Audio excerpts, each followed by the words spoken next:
Assalamualaikum warahmatullahi wabarakatuh. Halo teman-teman, apa kabar? Semoga kalian tetap sehat dan selalu semangat ya. Ketemu lagi dengan Bunda Eko. Kali ini kita akan belajar tematik, materi EPA, tema 1, subtema 2, dan subtema 3, perkembangan hewan secara generatif dan vegetatif. Perkembangbiakan hewan secara generatif. Perkembangbiakan hewan secara generatif melibatkan sel kelamin jantan dan betina. Sel kelamin jantan disebut sperma, sedangkan sel kelamin betina disebut sel telur atau ovum. Bertemunya sperma dan sel telur disebut pembuahan atau fertilisasi. Setelah terjadi fertilisasi, terbentuk zigot. Selanjutnya terbentuk embrio. Jadi embrio adalah calon anak yang menjadi makhluk hidup baru. Ada dua jenis pembuahan atau fertilisasi. Yang pertama, pembuahan yang terjadi di luar tubuh induk atau fertilisasi eksternal. Artinya, pembuahan yang terjadi di luar tubuh induk betina. Bertemunya sperma dan sel telur terjadi di luar tubuh betina.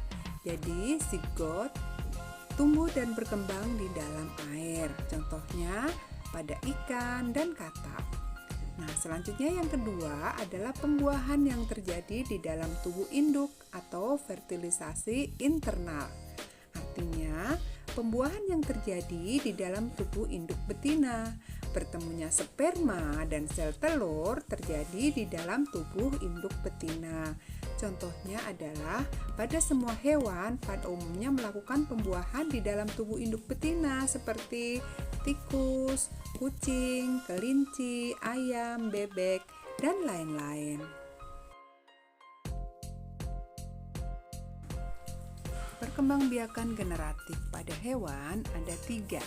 Yang pertama, ovipar atau bertelur. Ovipar adalah hewan yang berkembang biak dengan cara bertelur. Hewan dewasa memiliki sel kelamin jantan atau sperma, sedangkan hewan betina memiliki sel kelamin betina, sel telur atau ovum. Sperma dan ovum akan bertemu atau pembuahan di dalam tubuh induk betina.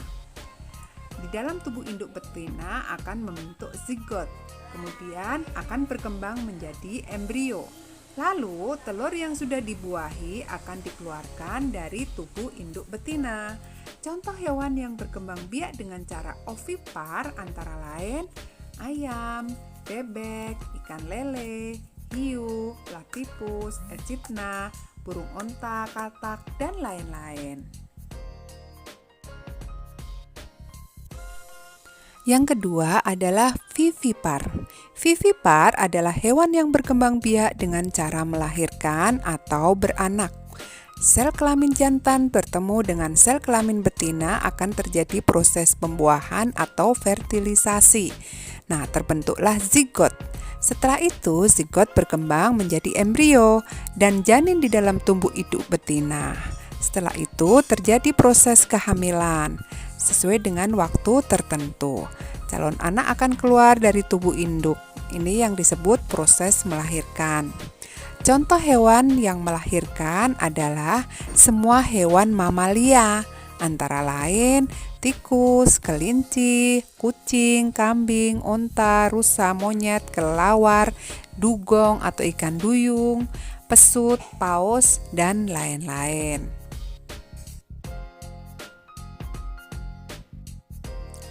Ada pengecualian yang terjadi pada hewan tertentu, misalnya platypus dan echidna.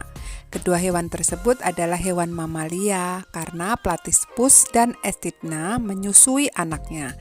Tetapi platypus dan echidna berkembang biak dengan bertelur. Semua hewan mamalia melahirkan kecuali platypus dan echidna.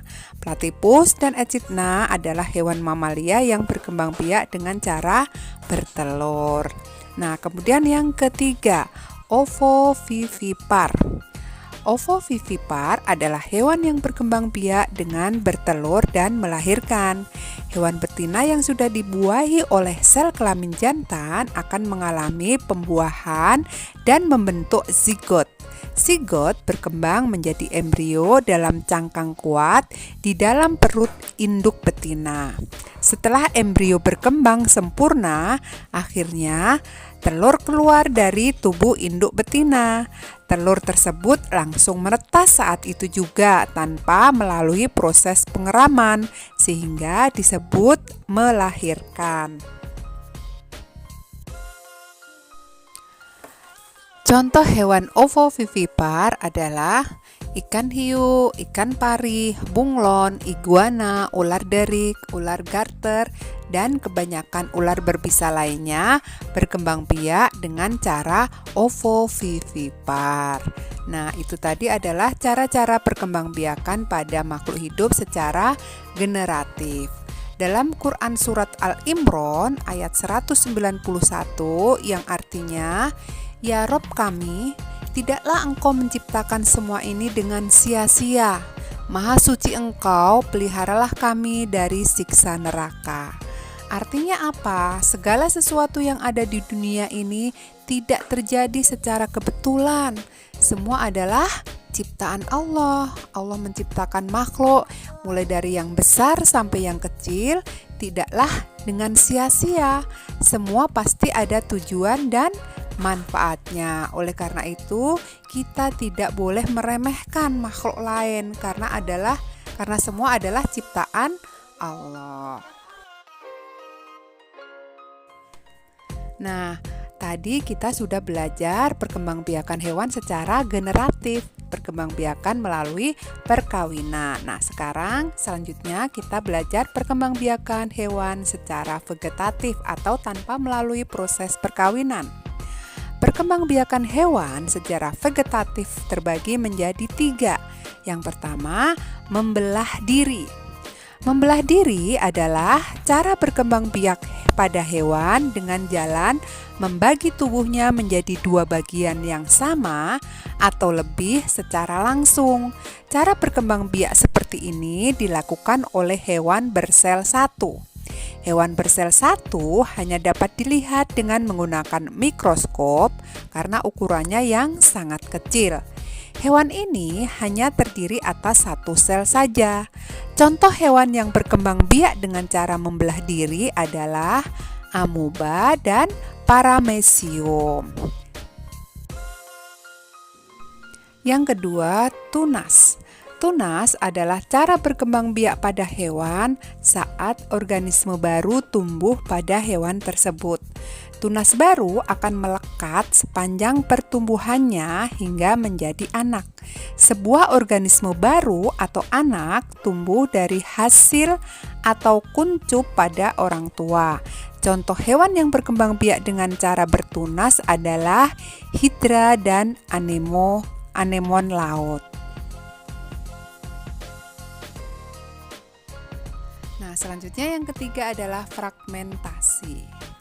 Fragmentasi adalah cara berkembang biak pada hewan dengan cara memotong atau memutuskan bagian tubuhnya untuk membentuk organisme baru yang dilakukan guna mendapatkan keturunan. Contoh hewan yang berkembang biak dengan cara fragmentasi adalah cacing pipih planaria dan bintang laut. Nah, kalian bisa lihat ya gambarnya ya. Planaria, cacing planaria, dan bintang laut berkembang biak dengan fragmentasi. Nah, itu tadi materi dari Bunda tentang perkembangbiakan hewan secara generatif dan vegetatif. Nah, untuk tugas kali ini nanti Bunda share-nya di jam 9 ya, teman-teman. Nah, silahkan teman-teman simak baik-baik video dari Bunda. Terima kasih. Wassalamualaikum warahmatullahi wabarakatuh.